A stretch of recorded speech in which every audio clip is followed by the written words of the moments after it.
Hey, everybody. I want to talk about something that I've been wanting to talk about for a while. Um, I've been trepidatious about my approach because it's probably going to anger a lot of people. Um, but I think it's worth looking into. A few things before I do this. The subject is basically gender wars, right? Okay, so like women's rights, men's rights, that kind of thing. And before I go into this, I'm gonna just preface this by saying this is from the man's point of view, okay? And for those of you who are feminist, and I think most everybody has a certain degree of feminism that they can agree with. The basic concept of equality, right, is something that everybody can be on board with, right? And most everybody um, has the same moralistic goal and moralistic compass and direction. It's where the rubber meets the road and how to go about making things happen where people disagree. Um, and so, yeah, I'm a guy, so I'm going to preface this by saying, yes, I don't know what it's like to be a woman. Um, But I do know what it's like to be a man in relationships with women. Okay.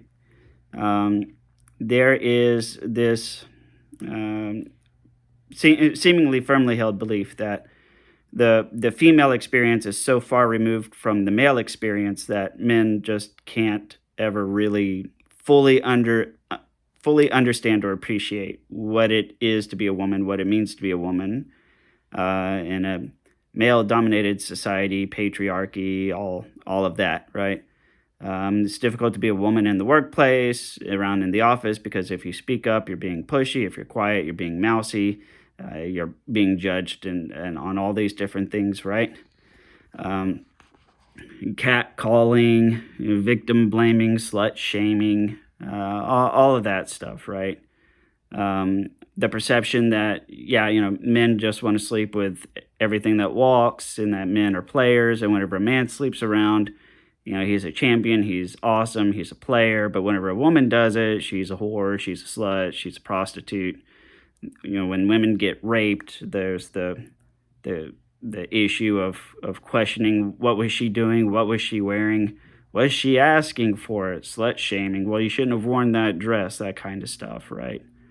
Um, but that's not really what this video is going to do. That's not at all what I'm getting at. I'm looking what lies beneath all of that. So um, just bear with me.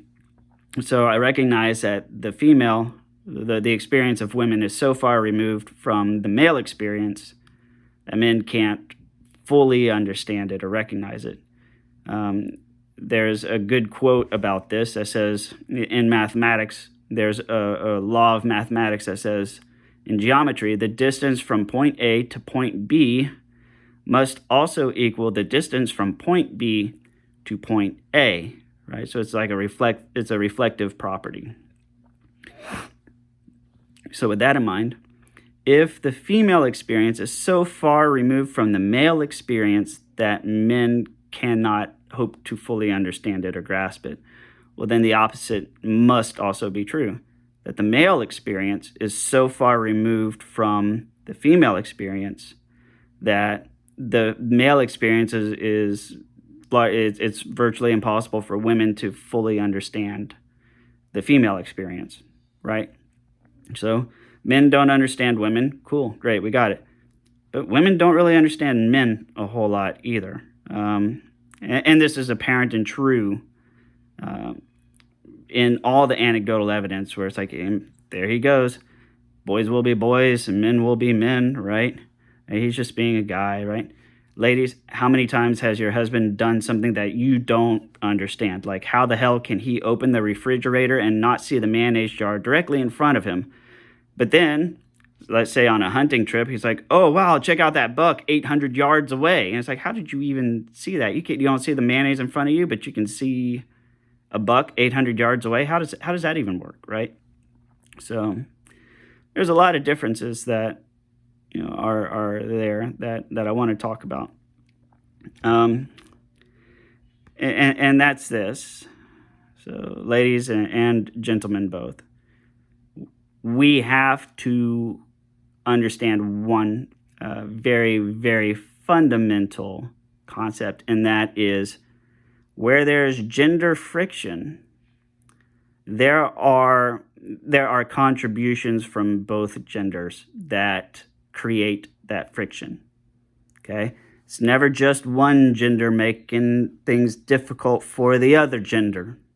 Okay? For every problem you have with women, you're doing something that contributes or enables it, right? And ladies, for every problem you have with men, you are doing something that contributes to it and enables it. Now, I'm not saying that you do it on purpose. I'm not saying that it's something that you can or could or should even change. It's just there. It's just there. Like a table in the kitchen, right? The table's just there, you know?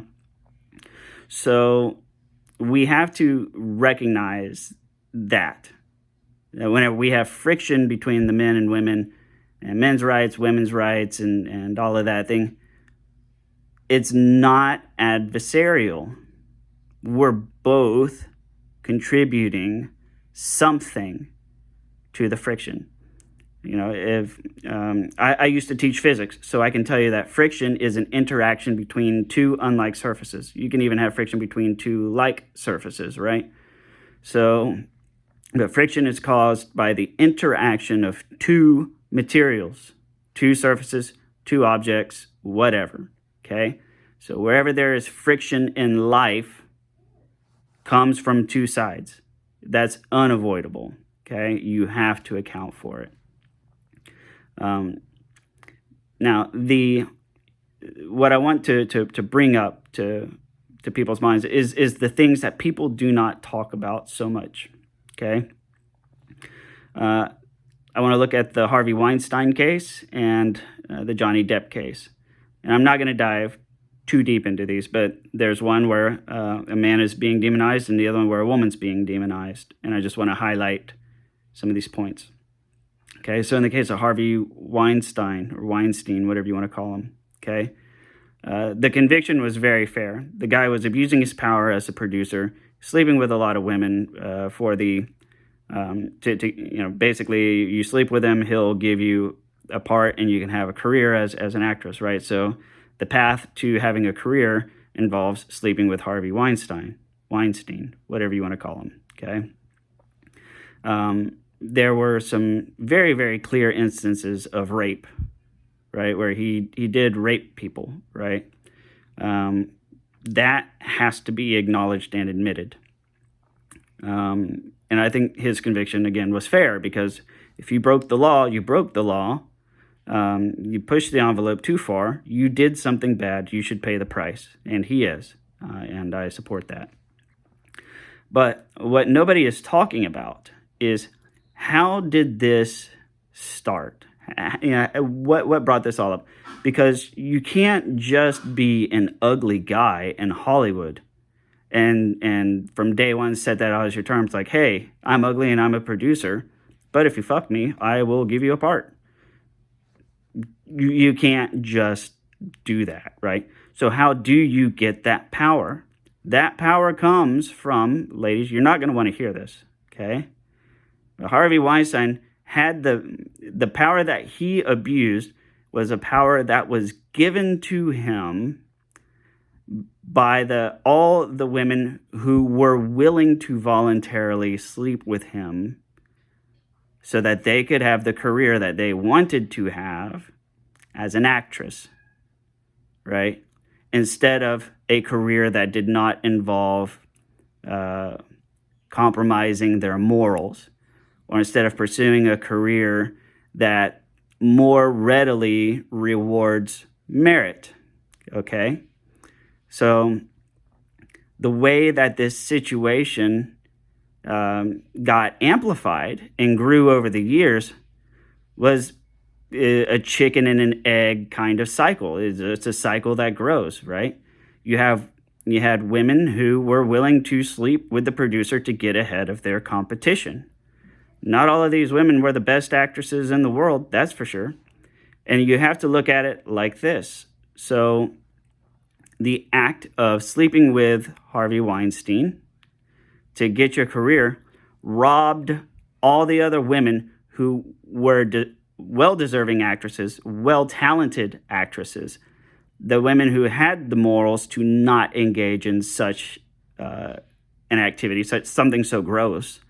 Um, yeah, sure. That those the roles and the parts and the contracts were awarded to the women that stole those opportunities from the other women who are more talented with the morals to not do that. Okay, so you have women stealing the opportunities from other women and then turning around and saying, this is basically the way it is, and we're forced to do these things because Harvey Weinstein is abusing his power as a producer, and that's, it's Harvey Weinstein's fault. No, it's not, because there's that's bad female behavior. And women know this play. Women know that they can play the sex card, right? They do it. Women are acutely aware of this, but nobody talks about that. And, understand this. I am not saying that what happened with Harvey Weinstein is women's fault. I'm not. I'm saying this is the other side of the coin, the other part of the friction, okay? So there's a contribution that women made to this situation, okay?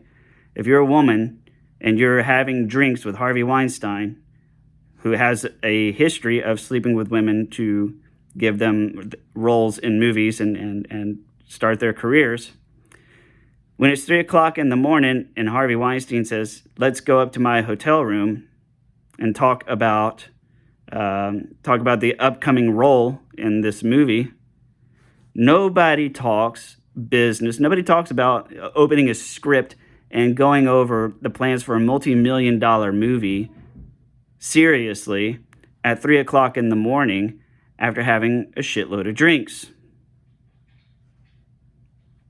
That's not how business works. No. Women knew what was coming, or at least had an inkling. Even if you don't, women have the ability to choose for themselves, is this something I should do? Should I go to the hotel room with this man, just me and him, by ourselves, where there's no witnesses? No, right? And that's not what happened in every single case. Like I said, he did rape some people. He raped some women. And he got convicted, as he should, right? But how does a monster like that get created? They're not born monsters. They're not born with that power, and they don't create that power themselves. In order for there to be a power imbalance, there has to be buy-in from the later identified victims, okay? He has that power because that sort of power gets surrendered to you by other people, all right? So, there's that. With Johnny Depp, in the case with Johnny Depp, this is what we know. We know that they had a number of physical confrontations, okay? Johnny Depp is not completely innocent in all of this stuff, okay? I've been in a domestic violence situation where the violence was being committed against me.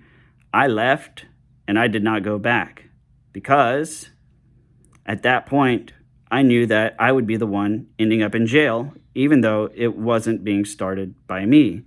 And it was very clear that regardless of who's starting it and who's at fault, the solution is there can't be domestic violence when it's just one person, okay?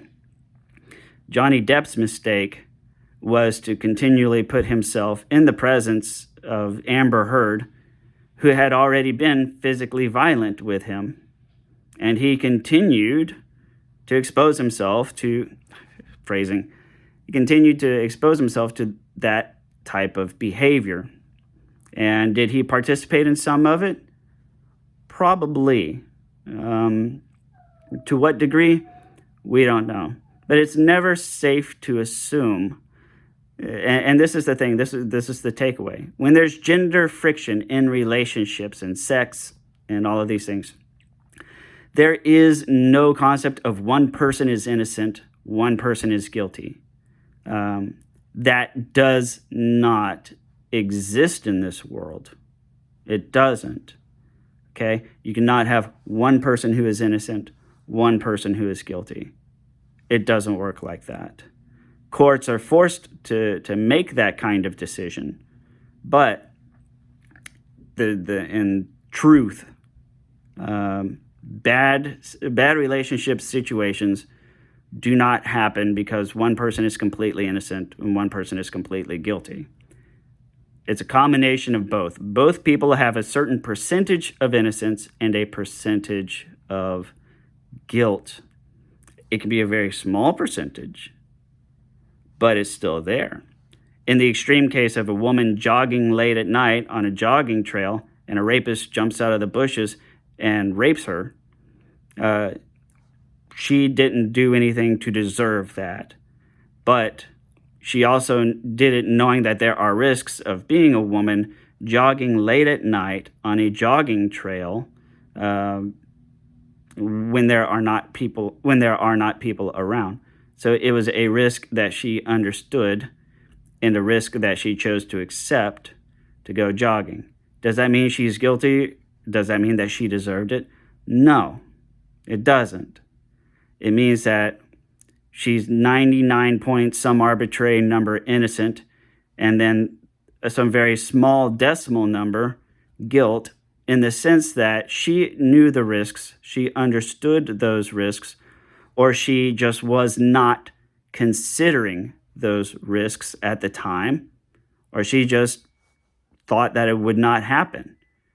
Either way, she was either, even being completely unaware, it's still on her because she did not proactively consider her safety first. Okay? That is an error in judgment. It is there. Does it mean she deserved it? Like I said, no. And that's not the whole point of this. I'm saying that if you, if me, if we want to actually move forward in life in a manner that is informed by truth, the truth is we all contribute to our own dramas in some way. You cannot allow yourself to go through life believing that you are always innocent. You cannot go through life believing that you are a victim. Narcissists and borderlines do this. It's a problem with splitting. Splitting is tempting because it is so easy. It's so easy to get through life like that whenever the bad things are because of somebody else, and all the bad things that happen is somebody else's fault, but all the good things that happen are because I'm awesome. You can't do that. It's tempting. It feels good, but just because it feels good doesn't mean it's the truth. Okay. You know, with Johnny Depp's case, Amber Heard contributed to it. She did some really bad things. Okay. Johnny's mistake was to communicate to her that it was tolerable and that he would allow her to get away with it. Johnny Depp's mistake was to participate in these things as well. Johnny Depp's mistake was not separating himself from the situation sooner. And by not separating himself, the situations escalated. Okay? The same goes for Amber Heard. If he was so abusive and violent, and if they were having so many issues, they both have lots of money. They both have means. From day one, they should have said, you know what? We need to put some space between us because we are having friction. There needs to be some space between us. You know, get some of those big inflatable Zorbs, right? The big hamster ball looking things that people, roll around in. Perhaps maybe we should walk around with those for a little while, something. I've been in multiple relationships where the girl turned violent. And from a long time ago, and I can thank my mother for pounding this into my head, the second she lays a hand on you is the very second that I will go to jail, right? So the possibility of jail time starts from the first time somebody lays their hands on you.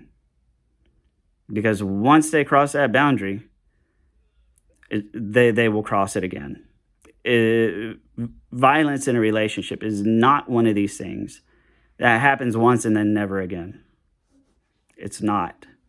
And if it's happened in a previous relationship, it will happen in a new relationship.